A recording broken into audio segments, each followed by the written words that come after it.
Kasus positif COVID-19 di Sumut terbanyak berasal dari Medan. Warga tolak jenazah diduga tewas tidak wajar di Labuhan Batu Utara. Cegah ekonomi lumpuh, infrastruktur di Nias terus ditingkatkan. Selamat malam pemirsa, selain cuplikan berita tadi, kami juga akan menyajikan informasi menarik lainnya. Bersama saya Kiki Nasution, pemirsa inilah Sumut hari ini malam selengkapnya.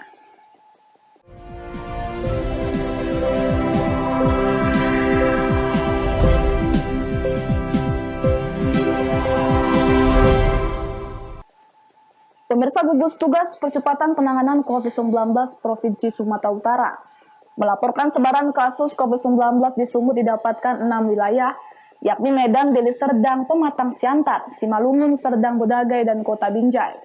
Kota Medan sendiri penyebaran kasus positif COVID-19 sebanyak 5.000 orang lebih.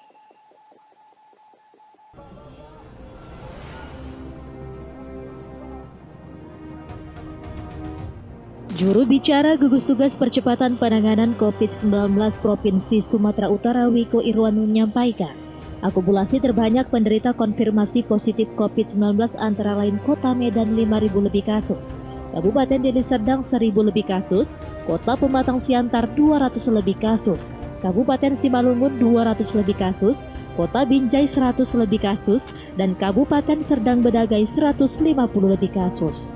Angka-angka sebaran diperoleh selama pandemi COVID-19 mulai Maret hingga 20 September 2020 hingga sore kemarin. Sebagian penderita telah dinyatakan sembuh atau meninggal dunia. Wiko menambahkan dalam upaya menekan penyebaran COVID-19, pemerintah Provinsi Sumatera Utara beserta pemerintah kabupaten kota gencar melaksanakan penindakan dan pendisiplinan masyarakat dalam melaksanakan protokol kesehatan pencegahan COVID-19. Petugas gabungan juga melaksanakan sweeping protokol kesehatan di tempat-tempat umum lainnya, seperti kafe dan tempat hiburan malam. Tidak menutup kemungkinan tempat usaha dan hiburan malam yang tidak melaksanakan protokol kesehatan pencegahan COVID-19 akan mendapatkan sanksi teguran. Didapatkan 6 wilayah dengan akumulasi terbanyak penderita konfirmasi COVID positif, yang diantaranya adalah Kota Medan sebanyak 5.407 kasus, Kabupaten Deli Serdang sebanyak 1.180 kasus, Kota Pematang Siantar sebanyak 251 kasus, Kabupaten Simalungun sebanyak 199 kasus, Kota Binjai sebanyak 181 kasus, dan Kabupaten Sergei sebanyak 162 kasus. Yang perlu diingatkan di sini adalah bahwa angka-angka sebaran di atas diperoleh selama pandemi COVID-19 mulai bulan Maret hingga 20 September 2020. Sebagian penderita telah dinyatakan sembuh atau meninggal dunia.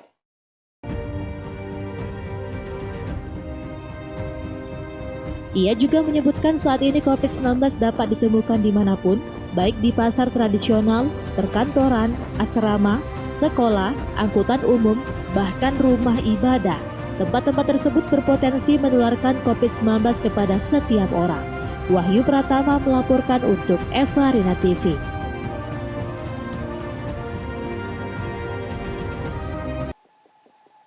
Sementara itu, pemirsa, Polres Binjai berhasil mengamankan seorang tersangka begal disertai pembunuhan seorang wanita. Petugas terpaksa menembak kedua kaki tersangka karena mencoba melarikan diri saat akan diamankan. Polres Binjai berhasil mengamankan seorang tersangka begal yang disertai pembunuhan terhadap korbannya seorang wanita. Petugas pun terpaksa melumpuhkan kedua kaki tersangka karena mencoba kabur saat akan diamankan. Dari tangan tersangka, petugas berhasil mengamankan batu untuk membunuh korban, obeng, pakaian, dan sepeda motor korban. Tersangka berinisial GZ mengatakan ia tega melakukan pembegalan disertai pembunuhan karena himpitan ekonomi. Ia juga sebelumnya tidak kenal dengan korban. Sepeda motor yang diambilnya sudah digadai sebesar 1,5 juta ke penggadai. Kenapa kau begal dia? Perlu uang, Pak. Hah? Perlu uang. Uang? Uang untuk apa kok? Kebutuhan sehari-hari, Pak. Lo kenal dia? Enggak, Pak. Berapa kali? Baru ini, Pak. Kalau baru ini kok bawa obeng. Ya memang bawa obeng malam itu, Pak. Berarti kan udah sering jadi bangsa lo kan? Belum. Baru ini kena.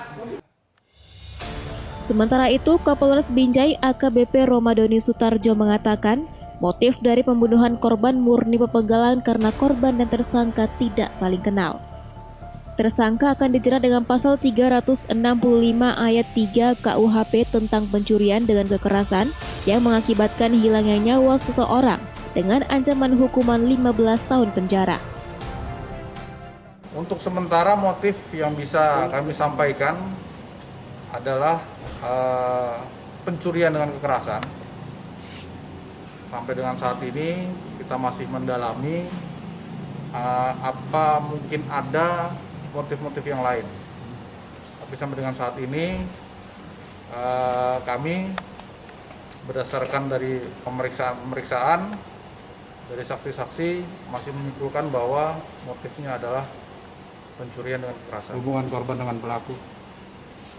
Sudah ditanyakan juga kan dengan periksa bahwa korban dengan pelaku ini tidak ada hubungan apa-apa. Sebelumnya, jenazah korban ditemukan pekerja perkebunan di areal sawit. Jenazah ditutupi pelepas sawit kering. Tersangka berinisial GZ 20 tahun, warga Dusun 7, Desa Laumulga, Kecamatan Selesai, Kabupaten Langkat, dan korbannya RA 23 tahun, warga Afdelin 2, Pasar 1, Desa Padang Cermin, Kecamatan Selesai, Kabupaten Langkat, yang berprofesi sebagai sekretaris ternak ayam telur. Wahyu Pratama melaporkan untuk Evarina TV.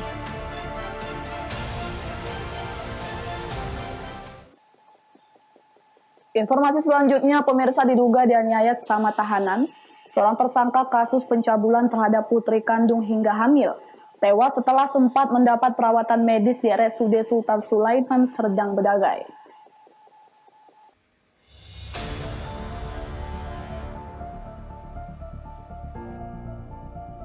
TS, 43 tahun, warga Kecamatan Seibamban, Kabupaten Serdang Bedagai, Sumatera Utara, meninggal dunia setelah dianiaya oleh tahanan lain yang berada di RTP Polres Serdang Bedagai.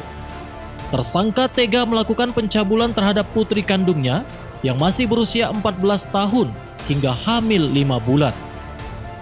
Sebelumnya pada hari Jumat, sekitar pukul 1 siang, pelaku diserahkan oleh keluarga dan warga ke Polres Serdang Bedagai karena telah mencabuli putri kandungnya. Setelah dilakukan pemeriksaan, benar bahwa tersangka melakukan perbuatan tersebut, kemudian dimasukkan ke sel tahanan Polres Serdang Bedagai. Pada Sabtu dini hari, sekitar pukul 1.00 WIB, terdengar suara ribut di dalam sel tahanan Polres Serdang Bedagai. Setelah dicek, tersangka sudah dalam keadaan lemas tergeletak, yang mana diduga usai dianiaya sesama tahanan.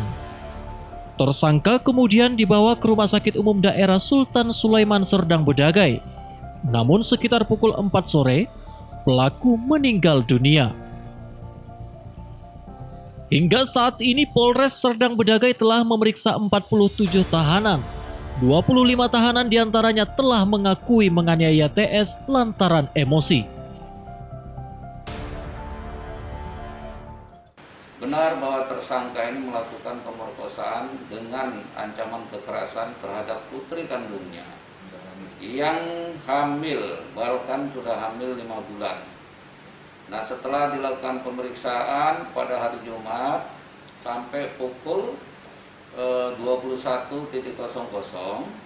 nah dilakukan penahanan. Ya, setelah dilakukan penahanan, diserahkan ke RTP Rumah Tahanan Polres sekitar pukul 00.30 ya. Itu ada suara-suara berisik dari dalam tahanan. Kemudian oleh penjaga tahanan, petugas penjaga tahanan melakukan pemeriksaan, diketahui bahwasannya tersangka tadi si Tumpak Simanjunta ini sudah keadaan lemas, ya, keadaan lemas. Kemudian dibawa ke Rumah Sakit Sultan Sulaiman. untuk mendapat perawatan, namun sekitar hari Sabtu tanggal 25 September sekitar pukul 06.30 WIB pagi hari tadi meninggal dunia. Kasus ini masih dalam pemeriksaan pihak Polres Serdang Bedagai. Abdul Malik melaporkan untuk Evarina TV. Sumut hari ini masih akan kembali sesaat lagi, tetaplah bersama kami.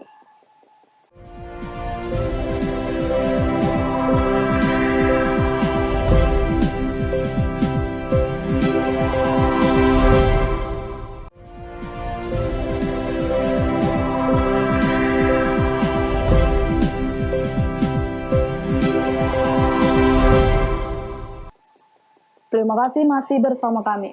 Pemirsa, ratusan warga Gunting Saga, Kuala Selatan, Labuan Batu Utara menolak kedatangan jenazah korban yang diduga tewas dengan cara tidak wajar yang diantar oleh pihak kepolisian menggunakan ambulans untuk dimakamkan.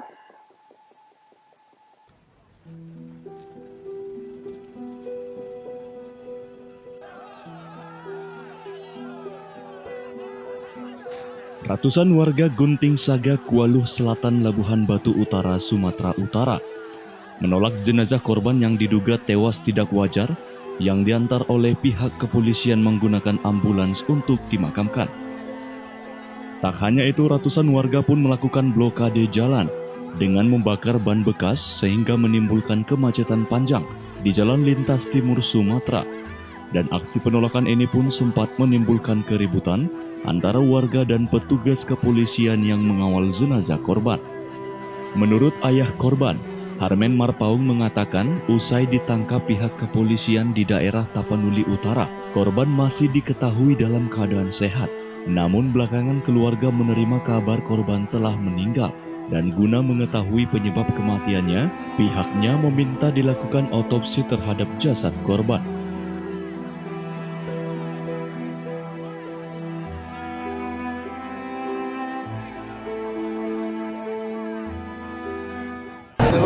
Semalam kira-kira jam 10 bakumpul anak aku ni si Rahman yang mati ini sama kakaknya ini melalui handphone.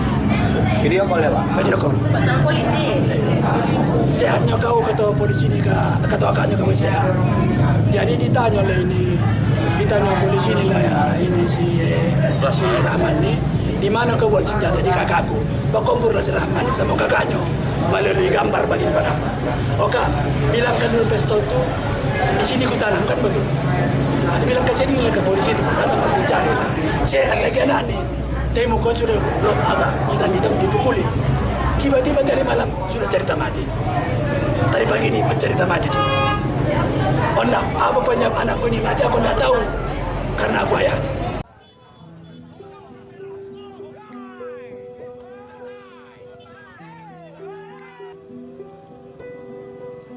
Sementara Kapolres Labuhan Batu, AKBP Denny Kurniawan yang sebelumnya tengah melakukan pengamanan tahapan pilkada, menjelaskan salah seorang personil kepolisian dari Reskrim Kuala Hulu tertembak atas nama Bribka Rajinsyah saat hendak meringkus 2 orang terduga pelaku pungli yang salah satunya diduga merupakan korban tewas tersebut.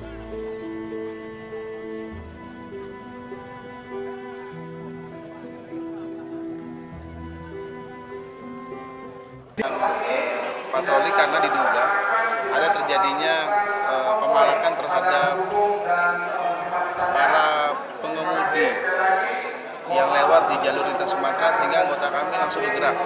Ya. Dan memang di lapangan kita ada mengamankan 2 orang terduga pelaku. Ketika diamankan, terduga pelaku ini berontak dan terjadi pergumulan. Dan pelaku kemudian sempat merebut senjata yang dipegang oleh anggota dan kemudian menembakkan ke bagian tubuh anggota kita dan mengenai di daerah perut. Ucok Sitorus melaporkan untuk Evarina TV.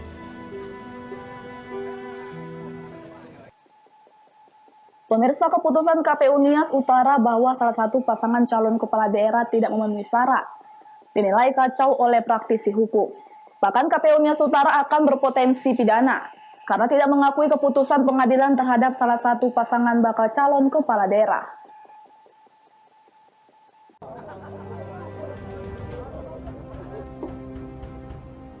Putusan KPU Kabupaten Nias Utara menuai kritikan di tengah-tengah masyarakat karena salah satu bakal pasangan calon Fona Hazega dan Emmanuel Zebua, pasangan Fodela dinyatakan tidak memenuhi syarat ditetapkan sebagai calon kepala daerah, berdalih belum memenuhi 5 tahun sejak selesai masa tahanan terhadap Fona Hazega. Meski jelas tertulis dalam surat keterangan dari Rumah Tahanan Negara Kelas 1 Medan Kanwil, Sumatera Utara, bahwa Fona Hazega telah selesai menjalani masa pidananya tanggal 24 Juli 2014 atau 6 tahun yang lalu, namun KPU Nias Utara tetap bersikukuh.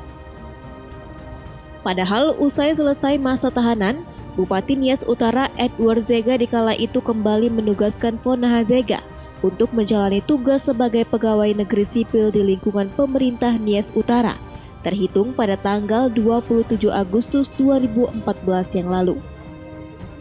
Praktisi hukum Sony Tehe Telembanua menilai putusan KPU Nias Utara sangat keliru dan terindikasi KPU sengaja mengacaukan demokrasi di Nias Utara. Ini satu berita acara yang menyatakan keadaan palsu. Ya, ini kan mengelabui publik. Ini keliru bagi KPU. Bahkan KPU ini bisa potensi pidana. Ya, seolah-olah tidak mengakui institusi hukum, tidak mengakui putusan pengadilan kekuasaan kehakiman, tidak mengakui juga surat yang mengeluarkan bebas beliau ini 2014. Nah, ini satu kekeliruan. Putusan KPU Nias Utara menurut Sony Tehe Telembanua adalah sebuah pembohongan publik dan sengaja melakukan penzoliman terhadap demokrasi di Nias Utara. KPU Nias Utara tidak lagi menunjukkan netralitas pada demokrasi sebagaimana penyelenggara yang sebenarnya di negara ini. Haugo Manozega melaporkan untuk Evarina TV.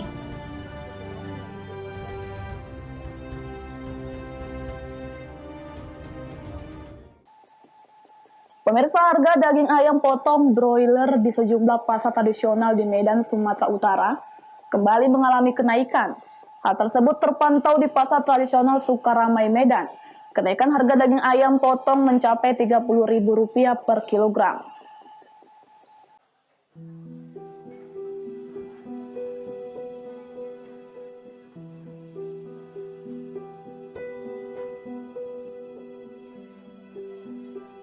Harga ayam potong broiler di Medan, Sumatera Utara mengalami kenaikan di pasar tradisional Sukaramai, Medan. Harga ayam potong broiler ini mencapai Rp30.000 per kilogramnya, yang biasa hanya dijual Rp23.000 per kilogram. Kenaikan harga daging ayam potong disebabkan naiknya harga dari peternakan ayam potong kepada para pedagang. Kondisi ini membuat para pedagang daging ayam potong menjadi sepi pembeli dan omset pun berkurang signifikan. Pedagang mengaku kenaikan harga daging ayam potong sudah berjalan sejak 1 pekan terakhir. Siti Khadijah, salah satu pedagang, mengeluhkan tentang naiknya harga daging ayam potong dan sepinya pelanggan.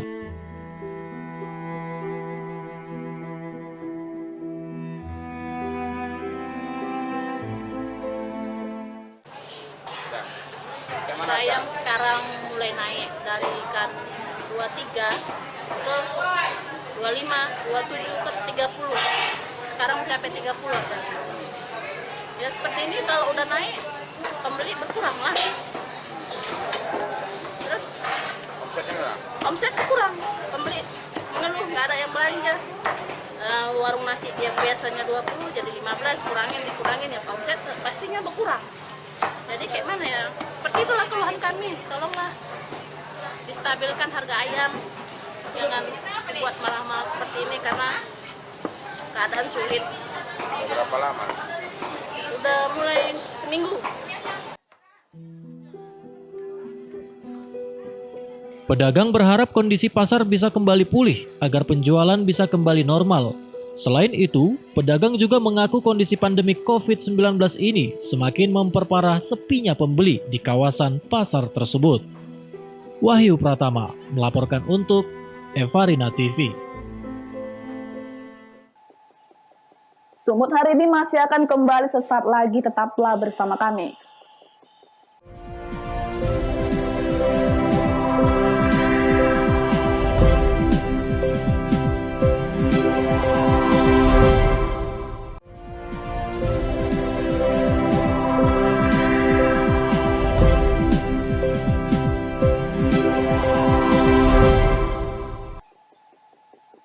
Terima kasih masih bersama kami.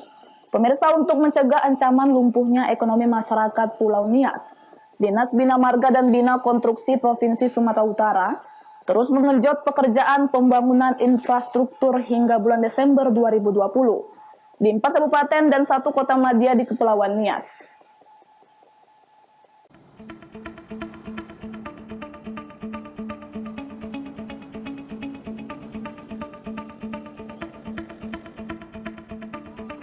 Pulau Nias yang terdiri dari 4 kabupaten dan 1 kota madya yakni Kabupaten Nias, Nias Utara, Nias Barat, Nias Selatan, dan Kota Gunung Sitoli kini tengah dilanda pandemi COVID-19 sehingga berpotensi buruk terhadap perkembangan ekonomi masyarakat.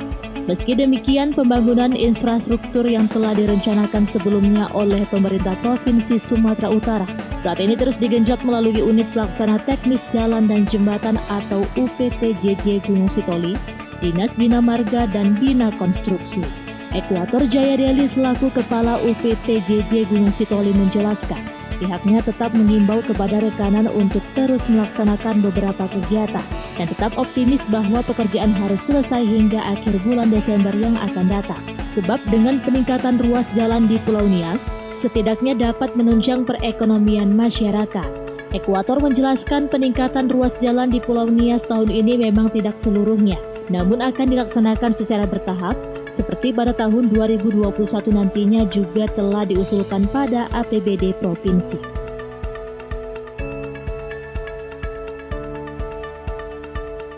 Tetap kami mengusulkan 4 kabupaten, 1 kota untuk yang dibiayai oleh provinsi. Kegiatan untuk tahun 2020 sedang berlangsung.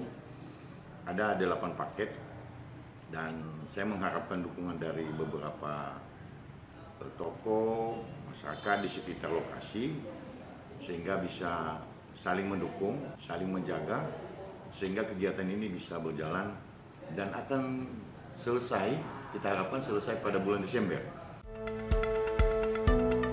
Augo Manojega melaporkan untuk Evarina TV. Informasi menarik lainnya, pemirsa, rumah adat sering menjadi ikon sebuah daerah serta menjadi simbol budaya bagi masyarakatnya. Sangat disayangkan jika rumah adat tidak terawat dan butuh perhatian. Namun inilah yang terjadi di rumah Betang Manggatang Utus, rumah adat suku Dayak yang ada di Sepasah, Kapuas, Kalimantan Tengah.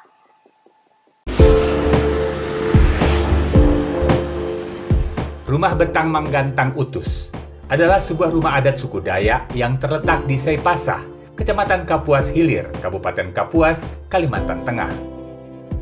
Rumah adat ini memiliki sejarah panjang, dibuat tahun 1806 dan merupakan salah satu ikon dan cagar budaya masyarakat Kapuas. Setelah pemerintah Provinsi Kalimantan Tengah melakukan perombakan, sejak awal tahun 2019, Rumah Betang Sepasah resmi dibuka sebagai lokasi wisata. Namun kini kondisi rumah adat seperti tidak tertangani dengan baik.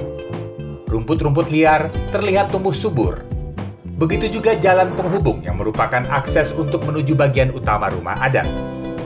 Bekas-bekas roda kendaraan berat meninggalkan jejak berlubang, menyebabkan air tergenang dan tak terurus. Padahal pengelolaan rumah adat ini sudah menjadi bagian dari tugas pemerintah setempat. Namun perhatian yang tidak maksimal, serta kurangnya dana untuk mengelola rumah adat sebagai sarana wisata dan belajar, menjadi alasan pemerintah setempat, sehingga rumah adat ini tampak seperti rumah kosong dan tak terawat. Hal ini disampaikan oleh Kepala Dinas Kebudayaan, Pemuda dan Olahraga Kapuas, Suparman. Ia mengatakan, Perencanaan ke depan akan mengawinkan keberadaan rumah adat ini dengan unsur pendukung pariwisata seperti seni, budaya, dan kuliner. Rumah Betang ini setelah ada penyerahan dari Dinas Provinsi Kalimantan Tengah, ya Dispora di sana, dan itu menjadi, setelah kita terima, itu menjadi tanggung jawab kita. Yang menjadi kendala kami adalah selama ini terkait masalah pendanaan anggaran yang disiapkan untuk pemeliharaan dan sebagainya itu ataupun pengembangan itu masih belum maksimal. Rencana ke depan itu kita akan coba kembangkan itu, mengkolaborasi antara pariwisata, jika nanti sudah maju ya, sudah bagus, itu wisata Rumah Betang juga dikawinkan dengan wisata budaya seperti tarian-tarian, dan itu kita coba kawinkan. Lalu juga wisata kuliner. Sementara itu, salah seorang tokoh masyarakat suku Dayak yang juga ahli waris Betang Manggantang Utus, Talinting Tupang, menyampaikan bahwa rumah Betang saat ini hanya digunakan untuk latihan bagi sanggar-sanggar tari dan kuntau, sejenis olahraga bela diri, serta sesekali menjadi tempat pagelaran acara adat. Ia berharap pemerintah memberikan perhatian lebih untuk melestarikan rumah adat Betang ini. Sekarang ya keadaannya memang seperti itulah, dan tetap kita gunakan untuk segala latihan, untuk segala tempat latihan menari, latihan kuntau dan lain sebagainya.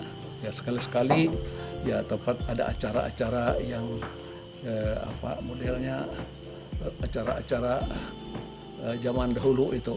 Harapan saya untuk masa depan, kiranya pemerintah turut serta untuk membantu dalam hal ini kalau memang ada, kita sudah stabil.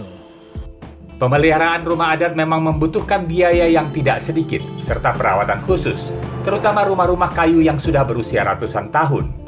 Pemerintah setempat harus mengupayakan cara dengan menggandeng banyak pihak, termasuk pemerhati budaya serta masyarakat, agar upaya pelestarian dapat berjalan optimal dan dapat dinikmati pula dari generasi ke generasi. Dari Kuala Kapuas, Kalimantan Tengah, Redianto Tumon, Kantor Berita Antara, mewartakan. Pemirsa, demikianlah rangkaian informasi dalam Sumut hari ini malam. Saya Kiki Nasution mewakili kerabat kerja yang bertugas pamit undur diri. Terima kasih atas kebersamaan Anda dan sampai jumpa.